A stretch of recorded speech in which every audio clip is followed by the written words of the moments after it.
Hello everyone, welcome to study with Shri. देखिए UP triple S C PET का practice set चल रहा है। यह प्रैक्टिस सेट नंबर 20 है। 19 प्रैक्टिस सेट ऑलरेडी कंप्लीट हो चुका है। प्ले लिस्ट बना रखी है, आप लोग जा कर के देख सकते हैं। देखिए कोई भी स्टूडेंट अगर नए जुड़ रहे हैं, जो भी स्टूडेंट नए जुड़ रहे हैं मेरे चैनल से, और वो यूपी ट्रिपल एस सी पेट की प्रिपरेशन कर रहे हैं, ठीक है, तो वो जो है कि प्ले लिस्ट में जाएंगे तो उनको प्रैक्टिस सेट नंबर 1 से प्रैक्टिस सेट नंबर 20 तक सारे टेस्ट मिल जाएंगे प्ले लिस्ट में, ठीक है। तो जो बंदे अभी नए हैं वो वहाँ से सारे टेस्ट को देख लें, ठीक है। देखिए सामान्य अध्ययन का है ये, और इसमें ऐसे क्वेश्चंस डाले गए हैं जो कि सभी प्रतियोगिता परीक्षाओं के लिए काफ़ी महत्वपूर्ण है। तो आप किसी भी एग्ज़ाम की तैयारी कर रहे हैं तो आप इस प्रैक्टिस सेट को देखिए और लाइक कीजिए, कमेंट्स भी कीजिएगा और अपने दोस्तों में शेयर जरूर कीजिएगा, ठीक है। तो स्टार्ट करते हैं। फर्स्ट क्वेश्चन है, प्रसिद्ध कविता सरफरोशी की तमन्ना निम्नलिखित में से किसने लिखी है? बिस्मिल अजीमाबादी, चंद्रशेखर आज़ाद, अशफाक उल्लाह खां, राम प्रसाद बिस्मिल। देखिए प्रसिद्ध कविता है ये, क्या सरफरोशी की तमन्ना अब हमारे दिल में है, देखना है जोर कितना बाजुए कातिल में है, ठीक है। ये एक प्रसिद्ध कविता है, ठीक है, ये देशभक्ति कविता है। और यह कविता जो है कि 1921 में पटना के ये जो है कि बिस्मिल अजीमाबादी हैं, इनके द्वारा उर्दू में लिखी गई थी, ठीक है। किनके द्वारा लिखी गई थी? तो बिस्मिल अजीमाबादी के द्वारा जो है कि ये उर्दू में लिखी गई थी 1921 में, ठीक है। देखिए जब ब्रिटिश शासक चल रहा था उस समय में जो है कि स्वतंत्रता संग्राम के नारा के रूप में जो है कि लोकप्रिय बनाने का पूरा श्रेय किसको जाता है? तो वो जाता है राम प्रसाद बिस्मिल को दिया जाता है, ठीक है। इस कविता को लोकप्रिय बनाने के लिए किसको दिया जाता है? तो राम प्रसाद बिस्मिल को दिया जाता है। लेकिन ये किसके द्वारा लिखी गई है? तो ये लिखी गई है बिस्मिल अजीमाबादी के द्वारा। ऐतिहासिक लखनऊ समझौते के निर्माता तथा वियतनाम होने के लिए हिंदू मुस्लिम एकता के राजदूत की उपाधि से किसे सम्मानित किया गया था? सर सैयद अहमद खान, फजल उल हक, सैयद मोहम्मद शफुद्दीन कादरी, मोहम्मद अली जिन्ना। पूछा जा रहा है कि ऐतिहासिक लखनऊ समझौता के निर्माता तथा वियतनाम होने के लिए हिंदू मुस्लिम एकता के राजदूत की उपाधि से किसे सम्मानित किया गया था? तो किसे किया गया था सम्मानित? तो ये किया गया था मोहम्मद अली जिन्ना जी को। देखिए अगर हम बात करें लखनऊ पैक्ट या लखनऊ समझौता के बारे में, तो ये जो है कि 1916 में ये समझौता हुआ था। और किसके बीच ये समझौता हुआ था? तो भारतीय राष्ट्रीय कांग्रेस और अखिल भारतीय मुस्लिम लीग के बीच ये समझौता हुआ था, ठीक है, जो लखनऊ समझौता है।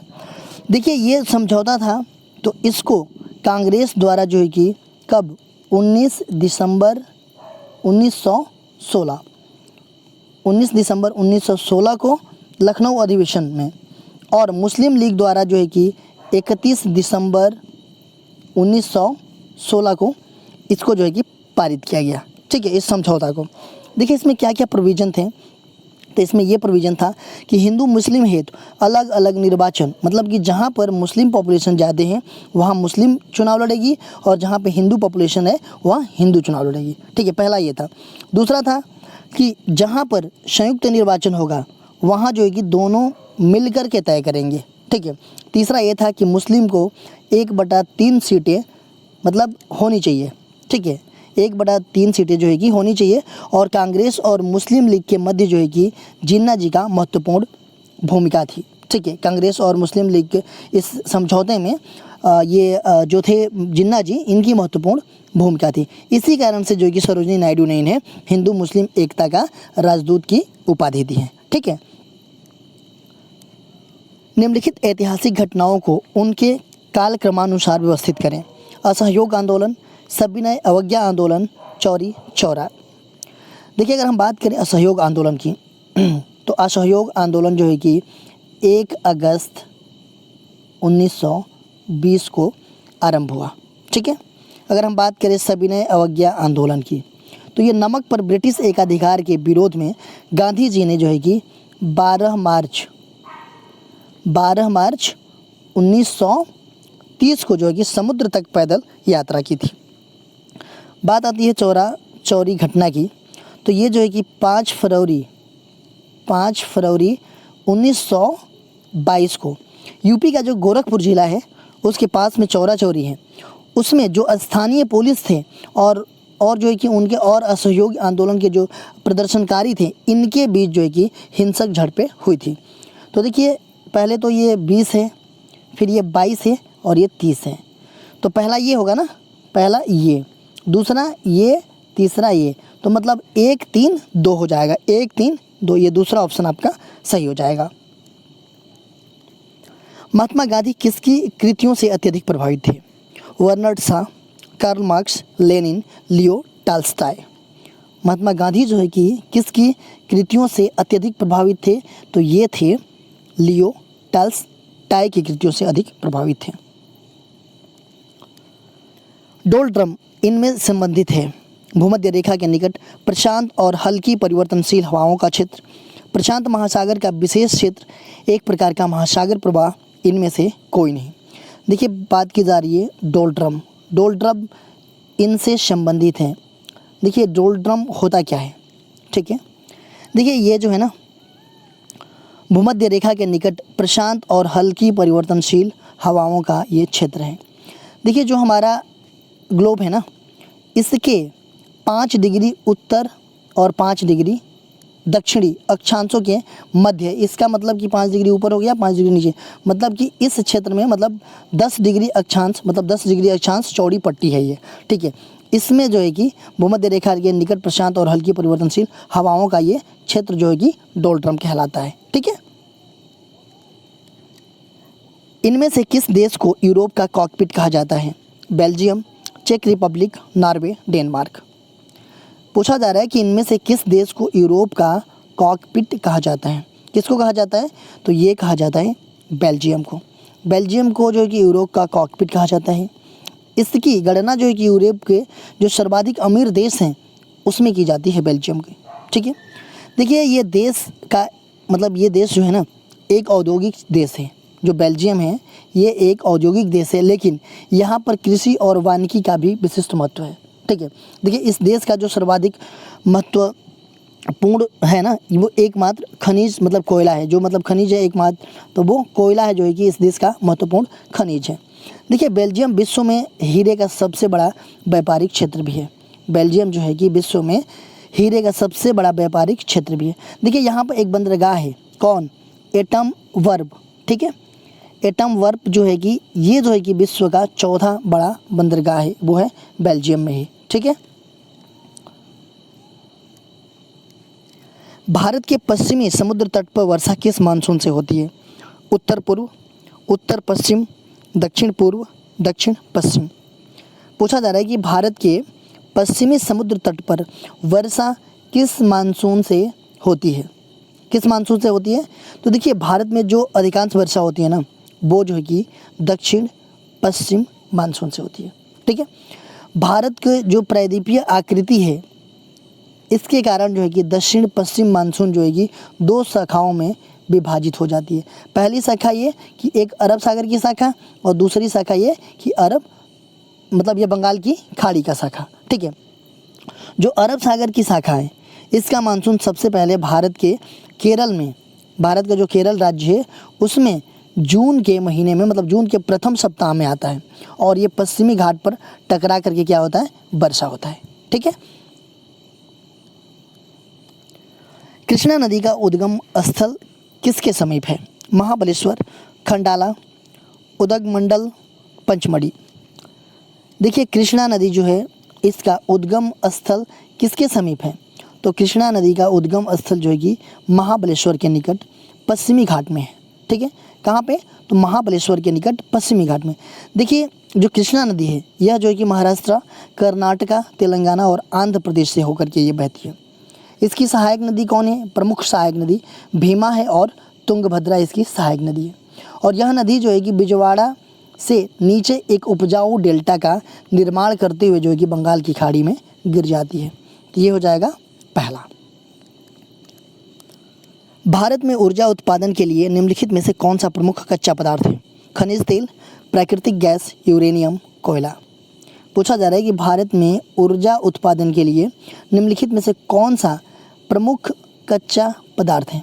तो भारत में जो है कि ऊर्जा उत्पादन के लिए जो है कि कोयला जो है कि कच्चा पदार्थ है। देखिए भारत में ताप विद्युत उत्पादन में जो है कि कोयला का महत्वपूर्ण योगदान है। निम्नलिखित में से कौन सी पंचवर्षीय योजना सही नहीं है? प्रथम 1951 से 56, द्वितीय 1956 से 61, तृतीय 1961 से 66 एंड चतुर्थ 1966 से 71। पूछा जा रहा है कि जो कौन सी पंचवर्षीय योजना है वो सही नहीं है। देखिए प्रथम पंचवर्षीय योजना कब से कब तक थी? 1951 से 56 तक थी, बिल्कुल सही है। दूसरी पंचवर्षीय योजना 1956 से 61 तक थी, ये भी सही है। तृतीय पंचवर्षीय योजना 1961 से 66 तक थी, ये भी सही है।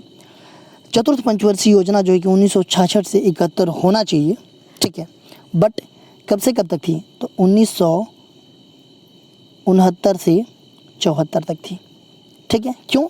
क्योंकि इसके बाद से 1966 के बाद क्या हुआ, एक जो है कि 3 साल के लिए, मतलब ये योजना अवकाश बोल सकते हैं, या फिर हालांकि एक 3 वर्ष की योजना भी लागू की गई, लेकिन इसको योजना अवकाशी बोला जाता है। हालांकि 5 वर्ष की योजना चल रही थी, पंचवर्षीय, तो 3 साल का ये तो योजना हुआ नहीं, 3 वर्षीय योजना बोल सकते हैं इसको, लेकिन इसको जो है कि योजना अवकाश माना गया, ठीक है, जो कि 66 से 69 तक, ठीक है। उसके बाद से 69 से ये स्टार्ट हुई और 74 तक गई ये चतुर्थ पंचवर्षीय योजना।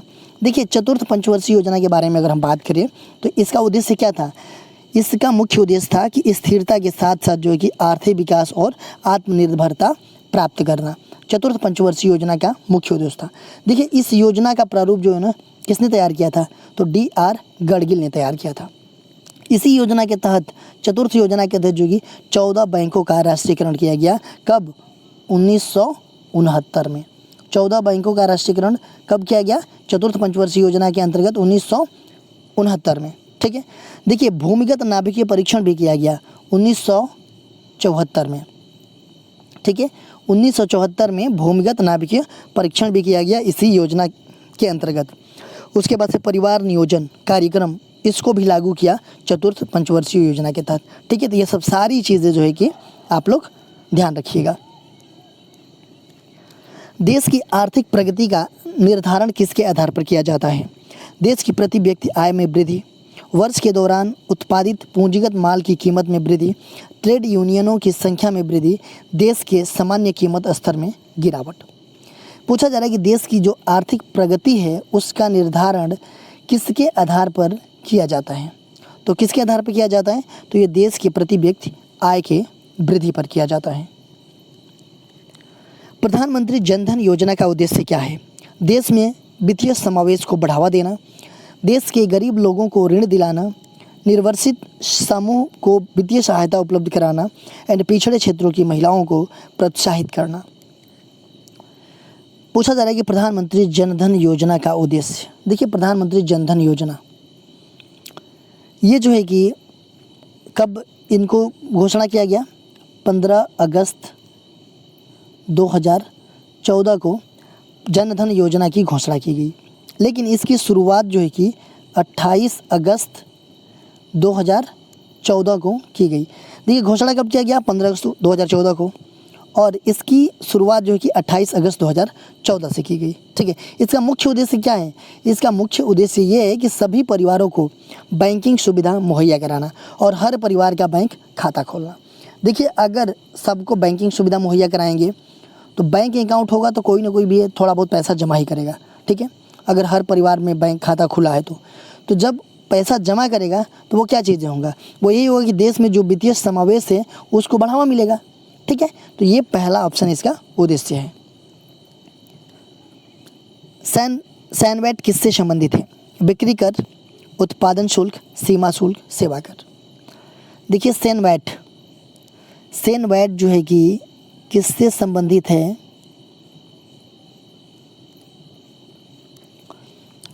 सैनवैट किससे संबंधित है? तो ये जो है कि संबंधित है आपका उत्पादक शुल्क से। दूसरा ऑप्शन आपका सही है। देखिए सैनवैट सेंट्रल वैल्यू एडेड टैक्स, ठीक है। इसे केंद्रीय उत्पादन शुल्क के रूप में जाना जाता है, किस रूप में जाना जाता है? केंद्रीय उत्पादन शुल्क के रूप में। देखिए यह शुल्क जो है ना कि भारत में जो भी वस्तु उत्पादन हो रही है या निर्माण हो रही है, ठीक है, उस पर यह लगाया जाता है। ठीक है, ये जो है वैट के अनुकूल है और इसे संशोधित मूल्य वर्धित कर मतलब कि मॉडवेट MODVAT,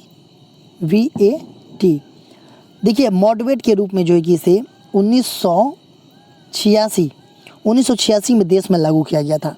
लेकिन ये मॉडवेट है, इसको जो है कि 1 अप्रैल 2000 को इसे सैनवेट में पुनर्निर्मित कर दिया गया। ठीक है, कब किया गया? 1 अप्रैल 2000 को, 1 अप्रैल 2000 को। ठीक है, खुले बाजार प्रचलन क्या होते हैं? SEBI से भी पंजीकृत दलालों की गतिविधियाँ, भारतीय रिजर्व बैंक द्वारा मुद्रा की बिक्री, सरकार द्वारा श्रेष्ठ प्रतिभूतियों का बेचा जाना, FII द्वारा शेयरों की बिक्री। पूछा जा रहा है कि खुले बाजार प्रचालन क्या होते हैं? तो ये जो है कि सरकार द्वारा श्रेष्ठ प्रतिभूतियों का बेचा जाना जो है कि खुले बाजार प्रचालन होते हैं।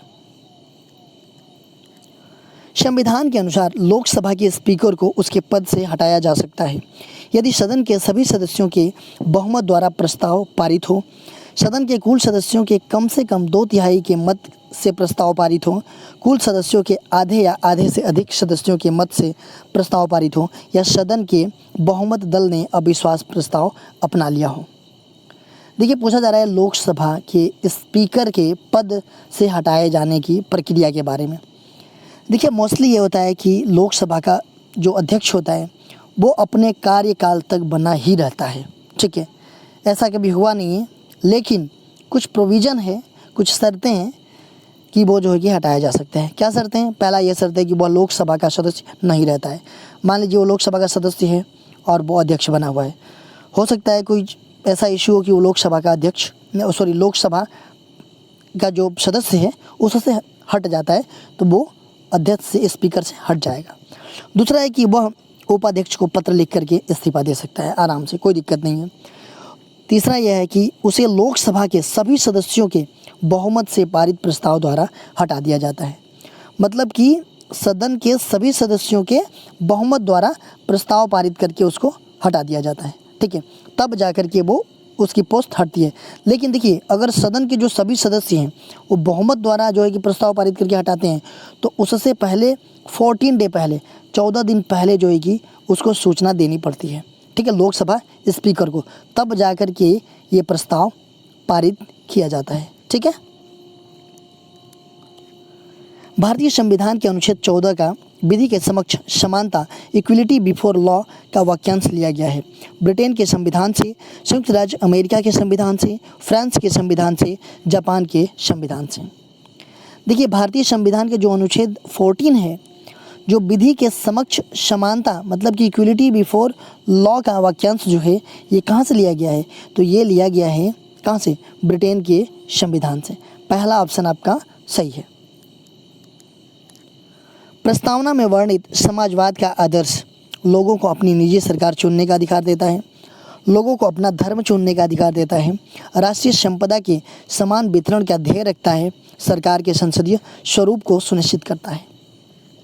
पूछा जा रहा है कि जो प्रस्तावना है उसमें एक शब्द है समाजवाद, इसका आदर्श जो है कि क्या है? देखिए जो प्रस्तावना है उसमें यह समाजवाद शब्द जो है कि स्टार्टिंग से नहीं था। ठीक है, ये कब जोड़ा गया?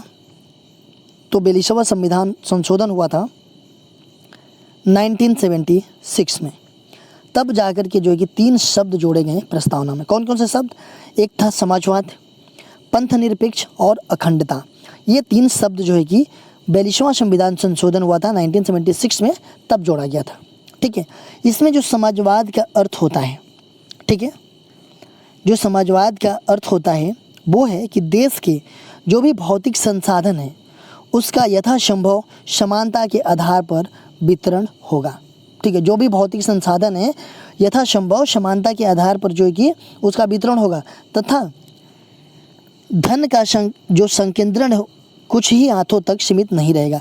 जो धन का संकेंद्रण है वो कुछ ही के हाथों में सीमित नहीं रहेगा। इसका मतलब ये है। ठीक है। तो ये हो जाएगा आपका कौन सा, ये तीसरा कि राष्ट्रीय संपदा के समान वितरण का ध्येय रखता है। संविधान में मौलिक कर्तव्य जोड़े गए थे 24वें संशोधन द्वारा, 39वें संशोधन द्वारा, 42वें संशोधन द्वारा एंड 44वें संशोधन द्वारा। संविधान में जो मौलिक कर्तव्य हैं वो जोड़े गए थे कब, तो वो था आपका कौन सा संविधान संशोधन, तो वो था आपका 42वां संविधान संशोधन। ठीक है, 42वां संविधान संशोधन कब हुआ था, 1976 में हुआ था। ठीक है, इसमें जो संविधान का भाग 4 है उसमें क व जो अनुच्छेद 51 है उसमें क जोड़ करके जो है कि 10 मौलिक कर्तव्यों का समावेश किया गया। ठीक है, संविधान का भाग 4 का क और 51 का क जोड़ करके जो है कि 10 मौलिक कर्तव्यों का समावेश किया गया संविधान में। लेकिन आज के डेट में कितने मौलिक कर्तव्य हैं, तो 11 हैं। 11वां मौलिक कर्तव्य कब जोड़ा गया, तो ये जोड़ा गया 86वां संविधान संशोधन हुआ था 2002 में, तब जाकर के 11वां संविधान संशोधन 11वां मौलिक कर्तव्य जोड़ा गया। 11वां मौलिक कर्तव्य ये है कि 6 से 14 साल के जो बच्चे हैं उनको माता पिता का ये कर्तव्य बनता है कि उनको शिक्षा दें, स्कूल भेजें। ठीक है, कौन सा स्थानीय सरकार का मामला नहीं है, सार्वजनिक स्वास्थ्य, स्वच्छता, कानून और व्यवस्था, लोकोपयोगी सेवाएं। कौन सा स्थानीय सरकार का मामला नहीं है, तो इसमें से जो है कि देखिए सार्वजनिक स्वास्थ्य ये भी स्थानीय सरकार का मामला है, स्वच्छता ये भी स्थानीय सरकार का मामला है और लोकोपयोगी सेवाएं ये भी स्थानीय सरकार का मामला है। लेकिन कानून एवं व्यवस्था जो है कि स्थानीय सरकार का मामला नहीं है। ये किसका मामला है, तो देखिए ये जो है कि जो भी पंचायती राज व्यवस्था का से रिलेटेड है, स्थानीय सरकार एवं पंचायती राज व्यवस्था, उसका ये मामला नहीं है। ये व्यवस्था जो है कि संघ एवं राज्य प्रशासन के अंतर्गत आता है। कानून एवं व्यवस्था किसके अंतर्गत आता है, तो ये संघ और राज्य सरकार के अंतर्गत आता है। देखिए ग्राम पंचायतें सिर्फ जो है कि राज्य सरकार की प्रतिनिधि के रूप में प्रशासन के सबसे निचले स्तर पर कार्य करती है ये। ठीक है, लेकिन जो अनुच्छेद 243 है और अनुसूचियाँ जो कि 11वीं है, इसमें जो है कि इसका व्याख्या मतलब संपूर्ण व्याख्या या संपूर्ण उल्लेख इसमें मिलता है। DTP वैक्सीन किन बीमारियों से बचाव के लिए दिया जाता है, डिप्थीरिया, काली खांसी, टिटनस, डेंगू, काली खांसी, typhoid, dengue, polio, tetanus, diphtheria, काली खांसी, टाइफाइड। देखिए DPT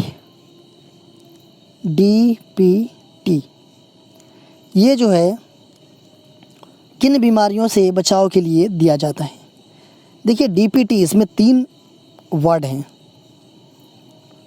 D मतलब कि डिप्थीरिया, ठीक है, P मतलब कि पर्टूसिस मतलब कि काली खांसी और T मतलब कि टिटनस।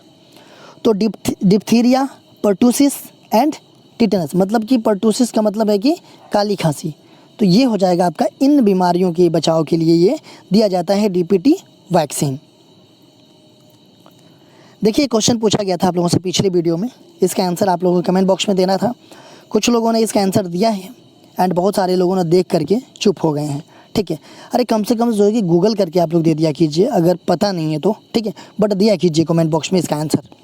देखिए भारत के फॉरवर्ड ब्लॉक के संस्थापक कौन थे, तो भारत के फॉरवर्ड ब्लॉक के संस्थापक कौन थे, तो ये थे नेताजी सुभाष चंद्र बोस। 1939 में फॉरवर्ड ब्लॉक की स्थापना किया गया था। ठीक है, आज का क्वेश्चन देखते हैं। आज का क्वेश्चन है कि AB रुधिर वर्ग वाले किसी व्यक्ति को निम्नलिखित में से किस रुधिर वर्ग के व्यक्ति का रक्त दिया जा सकता है, केवल वर्ग AB, केवल वर्ग A, केवल वर्ग B, कोई भी रुधिर वर्ग नहीं।